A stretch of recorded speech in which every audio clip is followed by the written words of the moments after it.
రేపు నెల్లూరు జిల్లాలో ముఖ్యమంత్రి చంద్రబాబు పర్యటన సందర్భంగా ఇప్పటికే మంత్రి నారాయణ అధికారులతో కలిసి మొత్తం కూడా పర్యవేక్షిస్తూ ఉన్నారు. ఇప్పటికే అధికారులకు కూడా పలు సూచనలు చేస్తున్న పరిస్థితి ఉంది. సార్, రేపు ముఖ్యమంత్రి చంద్రబాబు పర్యటన ఏ విధంగా జరుగుతుంది నెల్లూరు జిల్లాలో? ముఖ్యమంత్రి గారు రేపు యాక్చువల్గా నెల్లూరు సర్వేపల్లి రెండింటికి వస్తున్నారండి. సర్వేపల్లిలో అనేక కార్యక్రమాలని ఏర్పాటు చేశారు. నెల్లూరులోకి వచ్చేకి ఏదైతే ఈ మెఫ్మా ద్వారా స్మార్ట్ స్ట్రీట్ అనే కాన్సెప్ట్ని తీసుకొచ్చి 123 మున్సిపాలిటీస్లో చేస్తున్నాం. దాంట్లో భాగంగా ఈరోజు నెల్లూరులో యాక్చువల్గా 120 మందికి యాక్చువల్గా ఈ యొక్క మెఫ్మా మహిళలకి యాక్చువల్గా ఈరోజు రేపు ముఖ్యమంత్రి గారి చేతుల మీద ఈ షాప్స్ ఓపెన్ చేయబడుతుంది, వాళ్ళకి హ్యాండ్ ఓవర్ చేయడం జరుగుతుంది. అంటే రాష్ట్రంలో ఎక్కడా లేని విధంగా ఈ యొక్క స్మార్ట్ బజార్ను కూడా ఏర్పాటు చేశామని చెప్తా ఉన్నారు. ఆ యొక్క ముఖ్యంగా ఈ యొక్క స్మార్ట్ బజార్ యొక్క ప్రత్యేకత ఏంటి సార్? అంటే యాక్చువల్గా జనరల్గా మెఫ్మాలో ఉండే యొక్క మహిళలు ఎవరైతే ఉన్నారో వాళ్ళందరూ యాక్చువల్గా నిరుపేదలండి. ముఖ్యమంత్రి గారు మొదటి నుంచి డ్వాక్రా మెఫ్మా మహిళలకి అధిక ప్రాధాన్యత ఇస్తున్నారు. ఆ నేపథ్యంలో వాళ్ళ ఆర్థిక స్థితి పెరిగితేనే రాష్ట్రం యొక్క ఆర్థిక స్థితి పెరుగుతుంది. సగటు ఆదాయం రాష్ట్రం యొక్క సగటు ఆదాయం వ్యక్తి యొక్క సగటు ఆదాయం పెరగాలంటే మెఫ్మా మహిళలు ఎవరైతే వాళ్ళది కూడా పెరగాలనే ఉద్దేశంతో వాళ్ళందరినీ బిజినెస్ మ్యాగ్నెట్స్గా చేయాలా, స్టెప్ 1, స్టెప్ 2, స్టెప్ 3గా. ఆ ఉద్దేశంతో యాక్చువల్గా ఏంటంటే మెఫ్మా వాళ్ళు ఈ స్మార్ట్ సిటీ అనే కాన్సెప్ట్ని మా ఎండీ గారు, పీడీ గారు వాళ్ళందరూ కలిసి తీసుకొచ్చారు.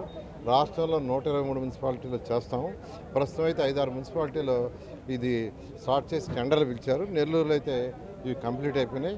వీటిని రేపు మార్నింగ్ ముఖ్యమంత్రి గారు వాళ్ళకి హ్యాండ్ ఓవర్ చేయడం జరుగుతుంది. మొత్తం ఎంత ఖర్చు అయింది, ఎన్ని షాపులు అనుకున్నారు, ఇప్పుడు ఎన్ని షాపులు రేపు ఓపెన్ చేయబోతున్నారు, ఈ షాపులకు సంబంధించి ఎవరెవరికి ఇవ్వబోతున్నారు, దీనికి సంబంధించి బ్యాంకు రుణం కావచ్చు, మీ సైడ్ నుంచి కూడా మహిళలకి ప్రత్యేకంగా ఆర్థిక భరోసా కూడా ఇచ్చినట్లు తెలుస్తుంది. ఇది యాక్చువల్గా నా 4.8 crore అవుతుందండి. ఒక్కొక్క షాప్ 4 లక్షలు అవుతుంది. మొత్తం 120 షాపులు.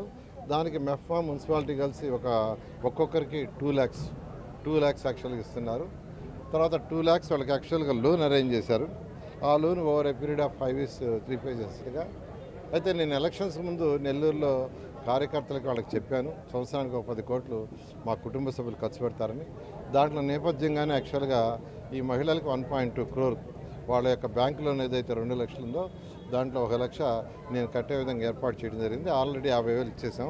మిగతా 50,000 కూడా యాక్చువల్గా వాళ్ళ బ్యాంకుకి కట్టడం జరుగుతుంది. అయితే ఈ యొక్క స్మార్ట్ బజార్లు ఏర్పాటు చేసిన రోజు నుంచి వైసీపీ నేతలు అనేక ఆరోపణలు చేసినటువంటి పరిస్థితి. దీని పక్కనే కాలం ఉండడం, అదేవిధంగా ట్రాఫిక్కి అంతరం ఏర్పడుతుంది, ఇది విశాలమైన రోడ్డు, దీంట్లో షాపులు ఏర్పాటు చేయడం కూడా కరెక్ట్ కాదని చెప్పి కోర్టుకు కూడా వెళ్ళినటువంటి పరిస్థితి. ఏం చెప్తారు?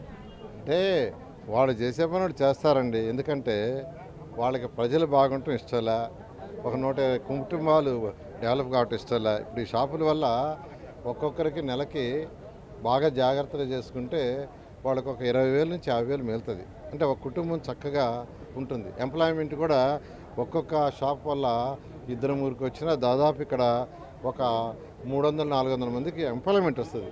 అంటే 300-400 మంది కుటుంబాలు యాక్చువల్గా. అంతేకాని ఇండైరెక్ట్గా ఇక్కడ ఏదైతే షాపులు పెట్టి వస్తువులు అమ్ముతారో, వస్తువులు ఎక్కడి నుంచి అయితే తెస్తారో అక్కడ సేల్స్ పెరగటం వల్ల అక్కడ కూడా ఎంప్లాయ్మెంట్ పెరుగుతుంది. ఇలా ఎంతోమందికి యాక్చువల్గా వీటి వల్ల సహాయం అవుతుంది. అయితే వాళ్ళకి గత వైసీపీ నాయకులకి, గత ముఖ్యమంత్రికి అటువంటి ఆలోచనలు లేవు.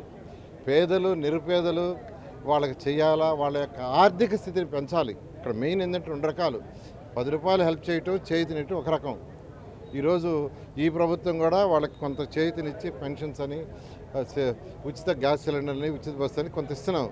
దాంతో వాళ్ళు వ్యాపారాలు కూడా చేయాలంటే వాళ్ళకు కొంత సపోర్ట్ చేయాలి, ముఖ్యమంత్రి గారు చేస్తున్నారు. ఆ నేపథ్యంలో యాక్చువల్గా ఈ ప్రోగ్రామ్ స్టార్ట్ చేశారు.